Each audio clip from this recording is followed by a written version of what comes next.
On today's episode, my husband has acquired some new scents, and there's some smells happening that I just don't even know how to deal with. And he was also a fool, and I love fools. They're my favorite thing in the world.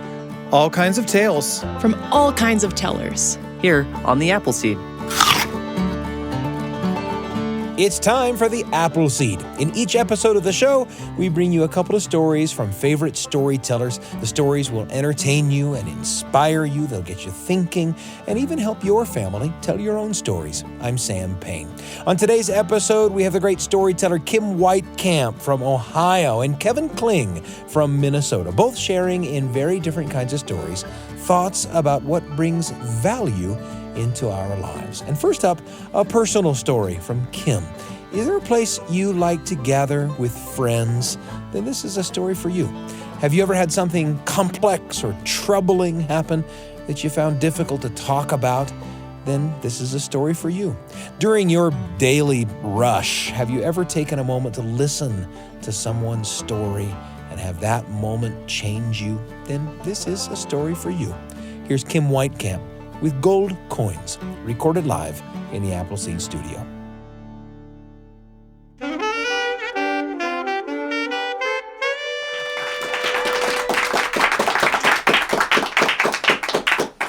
Thank you so much. So I'm actually from Ohio, and I have a little yarn shop there, and I love my little yarn shop. I opened that yarn shop so when I wasn't on the road performing, I would have something to do when I went home where I could gather with women and create and make. There's even a few men that come in. We have a cowboy that crochets. Can't beat a cowboy that crochets. Well, when we put the shop together, I decided to dedicate the whole front of the store where there's these huge windows and beautiful light to having a lounge. A place where women could come, a community couch of sorts, where they could work on their projects and come together and talk and share and support each other. Well, what has happened is we have an array of ages. We have high school young ladies that come in that like to make things. We have 2 colleges in our town, and we get college students in that love to make things, and they sit there. If it fits on your lap, you can bring it in. We have everything from knitters to people that do punch needle, to polymer clay makers who have a little desk on their lap. It's fascinating. But it goes all the way up to 90. We have 90-year-olds that come in. And it's a beautiful mixture of ages, and they help each other. And on Thursdays, there's a group that comes in, and they tend to be elders, 75 and up. And if anybody's offended by that, I apologize. I'm getting there where it keeps going up, right? It used to be like 60 and up, and now it's like 65 and up, and elders 70. Now, it's just going to keep going up as I age. But I love these women because I learn so much from them. There's one woman that comes in, and I'd put her at about 79 to 81. I've never asked.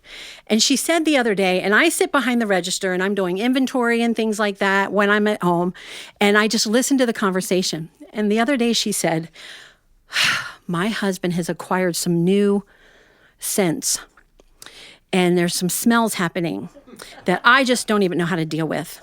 She said, so I took Vicks Vapor Rub and I put it on a tissue and I keep it in the shoulder of my top. And I try and keep him to the right so that if the smell gets to me, I just turn my nose and sniff the Vicks. It's good to have this stuff in my toolbox for later in life, right? Well, one day I was working the shop and I was alone, and it was nearing early evening when the door opened and the bell jingled. And in walked this sweet woman. I'd put her at about 83, very slight. She had on a lace pink sweater. She had on the memory foam hair. You know memory foam hair, right? They get it fixed once a week and it just stays there and bounces right back.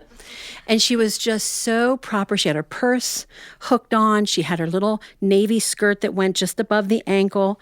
And she stood there and she said, oh, this is a beautiful yarn shop. So right away, she had my heart. And I said, thank you so much for that. And I said, what do you do? Do you knit? Do you crochet? And she let the purse slide down her arm and she lifted up her hands. And I saw they were gnarled with arthritis. She said, I used to knit. I would knit sweaters for my grandchildren, sweaters for my husband, blankets for every new baby, layette sets for new babies at the church. She said, but I can't knit anymore. But I had my daughter drop me off. That's her sitting out there. She doesn't do any of this kind of stuff. She said, but I love yarn shops, and I saw yours as I was visiting her, and I asked her if she could drop me off. I said, well, you know what? You take your time. You walk through the shop, you enjoy yourself, pick up the yarn, pet it, feel it. If you don't knit or crochet, you don't understand that when people come into a yarn shop who do that, they literally will pick up the yarn. They pet it to see what the feel of it is. Then they put it to their neck and they move it around to see if it itches. And then they decide if they're going to purchase it or not. And if they do, they usually give it a name. And they put it in their stash that is taking up a whole closet, but you have to have the fiber. It is a real thing. Well, she took a walk through the store very slowly, looking at everything. I have yarn, thread, and things like that. Lots of cute notions. And I kept busy because I didn't want her to think I was like watching her. And as I did my work, I'd glance up once in a while, and she made another loop around the store and stopped at a table that we have in the back right-hand corner. And I watched her as she looked at everything on that table, because it's a specific display. And then she walked over to the left and looked at some things there, and then she went back to that table. And I thought, okay, I need to go, and I need to see if I need to talk to her about something. So I walked back, and she was still standing there, and I said, do you know what this is? And she said, I think I might, but I don't know. And I said, well, let me explain it to you. I said, these are called knitted knockers. And these are knitted prosthetics for women who have had mastectomies. I said, when you have a mastectomy, you have a choice. You can either rebuild, which is expensive, uncomfortable, and a little scary, or you can buy a prosthetic, which is expensive, really heavy, and makes you sweat. And she looked at it and she said, can I touch it? And I said, yeah, and I handed it to her. And it's basically just a knitted triangle that is filled with polyfill. And I handed it to her. And I said, you just wear it until it kind of conforms and then you go. It's a beautiful thing. It's not heavy. It's not expensive because we do it for free. I wholesale the yarn to the women that make them. They make them for free. They donate them back. And then it's yours to have. I said, do you need one? And she said, 2. I said, oh. I said, when? She said, 15 years ago. She said, that's why I wear a sweater. Because I just think that everybody knows. So I wear a sweater no matter what the weather is, because I feel like it kind of just makes me feel more secure because I really think everybody knows. I said, well, we are going to get you hooked up. I got baby pink, baby blue, cream, flesh color, whatever color you want. She picked the color called Darling Pink. Well, on that table, we not only have a few for people to look at, but we have a beautiful pink box that's made of wood, and it has drawers, and in each drawer on the outside, it's marked with A, B, C, D, and then inside are the knitted knockers. When you pick it, we then fill it. We give you a pink box, black curly ribbon, tissue paper on the inside. We make a big deal out of it.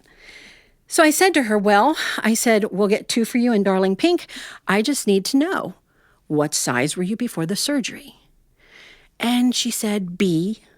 And so I reached for the drawer that said B.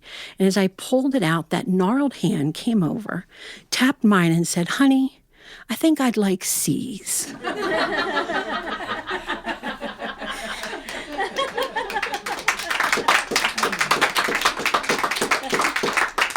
That's one of those moments in life where it is a sacred moment between two humans, when something so personal, so life-altering is shared that all you can do is stand there and receive it. And sometimes those conversations are filled with uncomfortable topics that are more common in life than we know, but we don't know because we don't discuss it. And that time with Miss Rose was precious to me. And my time with the elders in my shop is precious to me. And I ask to see pictures and I gather their stories.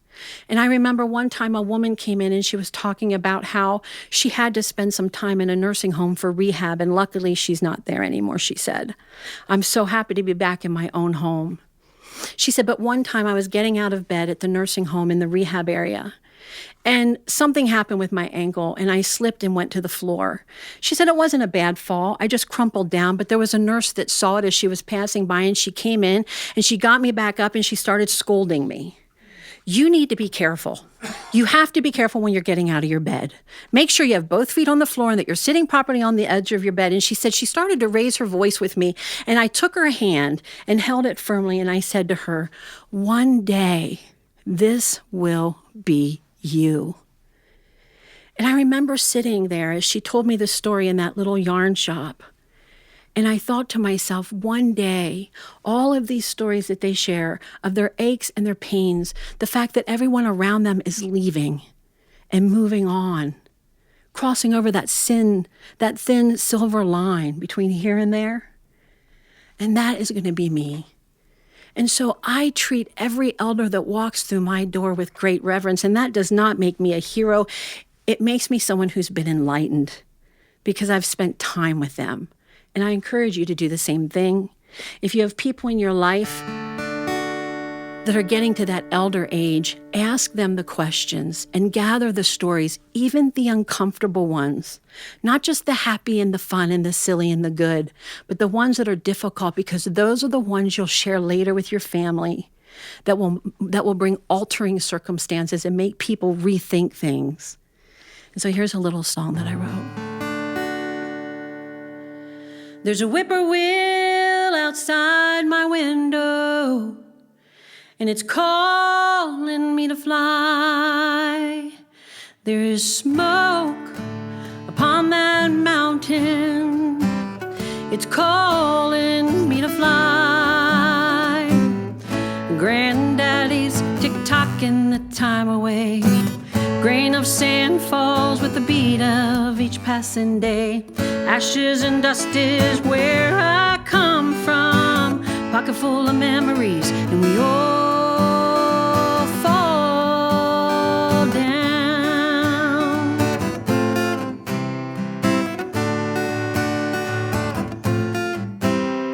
There's a star that's slowly dying.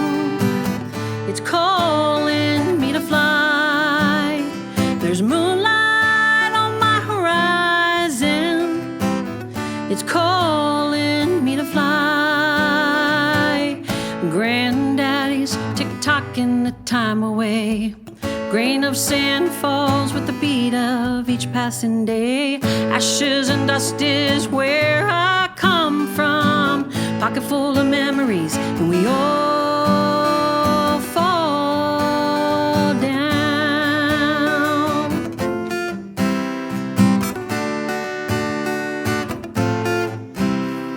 Now my burden's no longer heavy. I'm learning how to fly. Spread my wings to the heavens. I'm learning how to fly. Don't cry for me, I'm watching you from above. Don't cry for me, my life was filled with love.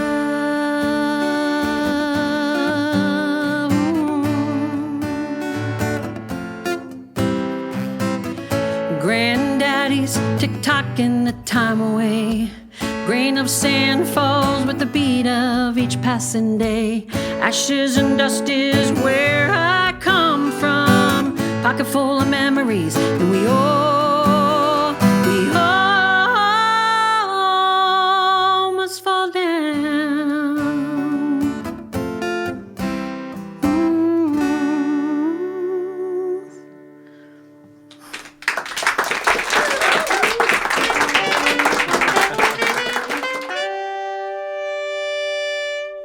Kim Weitkamp with a story called Gold Coins. She calls it gold coins because she considers the interactions with the people in her yarn shop precious and rare.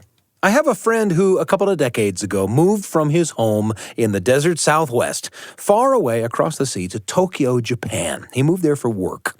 And while he was a successful guy in his job and while he enjoyed what he did, he sometimes felt a little lost, a little empty in the big city. I don't know how you would have solved a problem like that for yourself, but my friend did something kind of interesting. In the environs of his big city job, there were always a handful of people who were clearly experiencing a period of homelessness. And on his lunch breaks, my friend started approaching these folks and buying lunch for them, a different person each day. And what he wanted in exchange was their story. And as he listened to person after person, his eyes were opened to all sorts of things he'd never seen before. His spirit changed, and his behavior, too. Now, I know there were blessings large and small that came from the work he was doing in Japan at his job, but if you ask him to talk about the treasures that time in his life held for him, he'll talk about those lunches, those stories, those friends. Precious those interactions were. More precious, he might say, than gold coins. Those stories we hear and share with the important people in our lives are precious. They root us in our communities as we grow into who we are becoming. More stories coming up. I'm Sam Payne.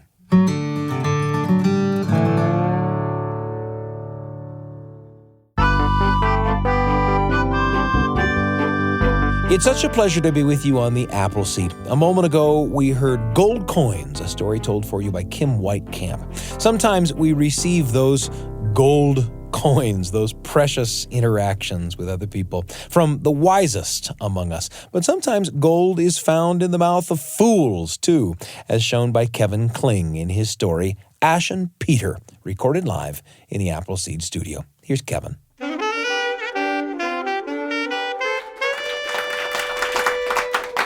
So I have one more set of stories here for this section. So my grandmother had all kinds of stories that she would tell us. One of her stories was the Tandberg trollet. Have you ever heard of the Tandberg trollet? It's this little tiny troll, these trolls from Norway that get in your teeth and they make little caves and homes and condominiums and convention centers, and they build these homes in your teeth, and there's only one way to keep them out. And do you know what that is? Brush your teeth. That's right. There's another troll with a long nose, and he would come into your room in the middle of the night, stick his nose in your ear, and suck out your brains. And I go, Grandma, suck out my brains. She goes, but don't worry, Kevin. There's only one way it can get to your bed, and that is by stepping on clothing left on the floor. I go, Grandma, why don't you just tell me to brush my teeth and clean my room? Why is there always a troll that sucks my brains out? But my grandma had stories for everything. She had these great stories. And my favorite stories were this guy called Ashen Peter. Have you ever heard of Ashen Peter? Okay, you know Cinderella? Have you ever heard of Cinderella? Okay, Cinderella, her name was Cinder because she worked in the fireplace, cooking and cleaning, so she worked with cinders. Ashen Peter comes from the same place, ashes. And so he was their version of Cinderella. And he was also a fool. And I love fools. They're my favorite thing in the world. So Ashen Peter is a fool. And so here's an Ashen Peter story. Long ago in Norway, there was this valley, and it was the most beautiful valley ever created. When Odin and Thor and Freya, the gods, had finished this valley, they were so proud of themselves. They said, this is the most beautiful valley we've ever made. Let's make it special for the people. Let's give them a gift. And Odin said, let's give them wisdom. And Thor said, no, not wisdom. Let's make them wealthy. And Freya said, no. Let's make them happy, and then they won't care about the other two. And so that's what they did. They made the people happy. And these people were so happy, and they walked around, and people would visit them and say, why are you people so happy? And they'd say, we don't know, and we can't afford to find out. Probably the most happy person of them all was Ashen Peter. Ashen Peter was the bell ringer of the town. And he would get up in the morning and he would ring the bell. And everyone would get up out of bed and they'd say, oh, morning already? Oh my, it's raining. Oh, great. We love the rain. And they would go to work. Work is our favorite thing. And they'd go to work and at noon he would ring the bell again. Oh, it's time for lunch. They'd say, oh, I hope it's rancid shark skin soup. It is rancid shark skin soup. And they'd eat their soup. And then at dinner time, you'd ring the bell again. They'd say, oh, work's done already. It's time to go home. Time for dinner. I hope it's rancid shark skin soup. It is. So he'd also ring the bell in the middle of the night. And this was to keep the trolls in the hills. Now, this town had become Christian long, long ago, but they still rang the bells for the trolls just in case. It's like when I go ice fishing, I go with my buddies and they always kiss the minnow before dropping it down in the hole. And I'm like, are you guys superstitious or what? And they go, no, we just don't want to jinx it. It was like that.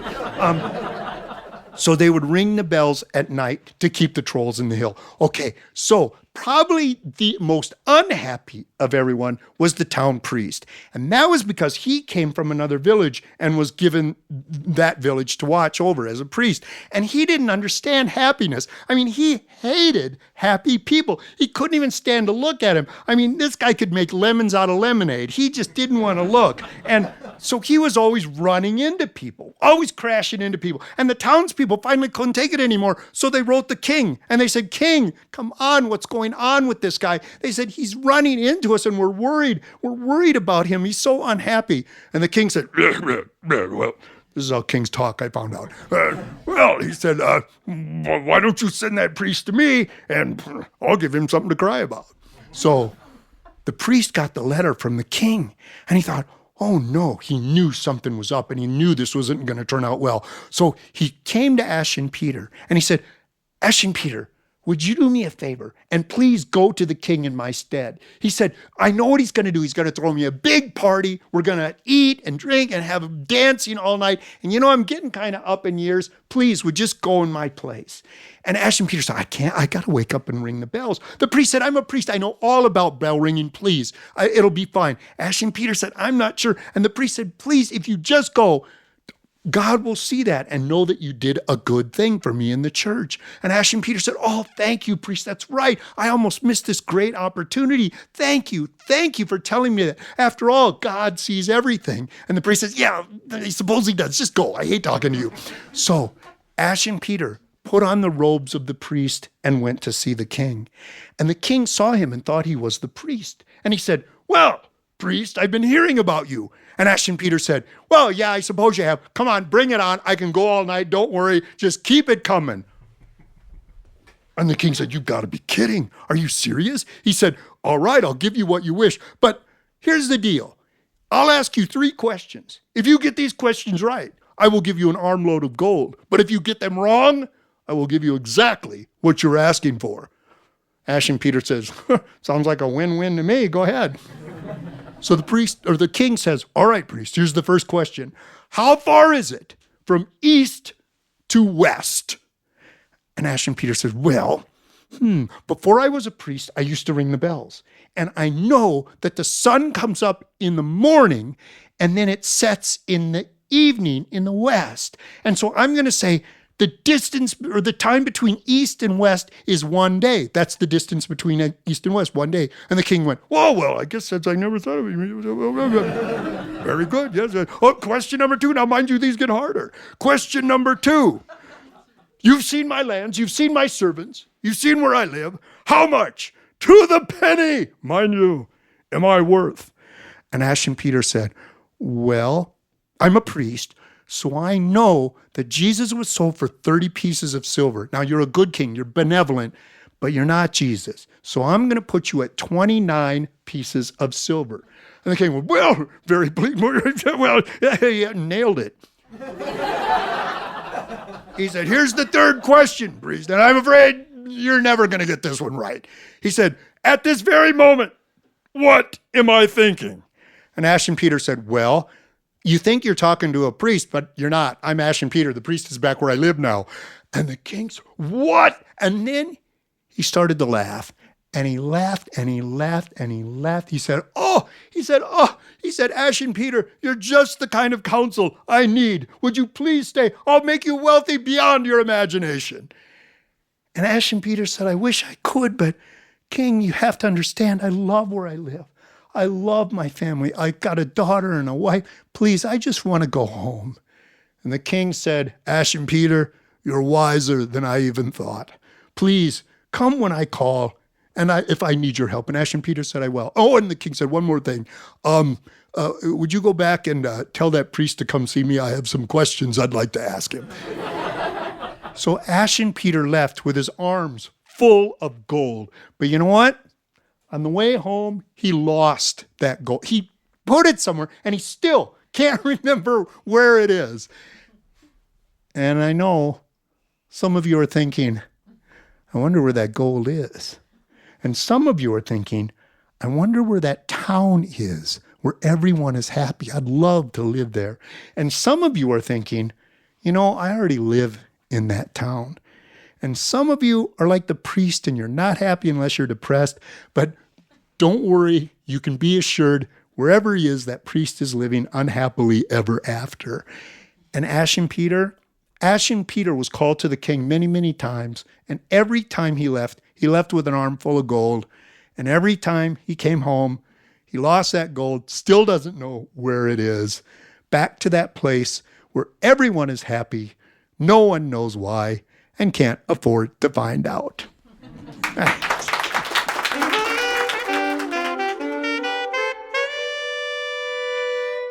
Kevin Kling with Ashen Peter. I love stories like this. They remind me when I face what feels like an insurmountable problem that I don't have to feel hopeless or incapable. It's the regular, everyday people who make it all the time.